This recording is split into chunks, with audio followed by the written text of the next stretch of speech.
আপনি কোনো জায়গায় চাকরি করলে আপনি সেখানে 2 বছর চাকরি করুন, 3 বছর করুন, 5 বছর করুন, 10 বছর কাজ করুন, তো ওখানে আপনি একটা স্যালারি পাচ্ছেন। যেখানে আপনি 5,000 টাকা স্যালারি পেতেন, সেখানে আপনার থেকে আজকের ডেটে দাঁড়িয়ে আপনার এক্সপিরিয়েন্স হয়ে গেছে, সেখানে আপনাকে 50,000 টাকা স্যালারি দিচ্ছে।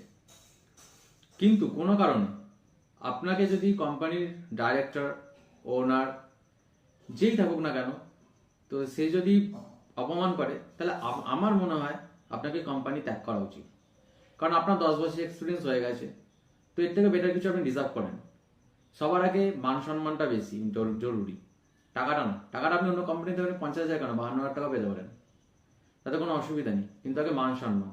আপনাকে যদি মান সম্মান না দেওয়া হয়, কর্মসংস্থানে যদি আপনাকে সম্মান না দেওয়া হয়, সেই জায়গাটা না দেওয়া হয়, যদি একটা আপনাকে অস্বস্তিকর পরিবেশে রাখা হয়, তাহলে আমার মনে হয় না অন্তত ওই জায়গাতে আপনি ঠিকমতো কাজ করতে পারবেন, ওই ঠিকঠাকভাবে ওই জায়গাটা থাকতে পারবেন।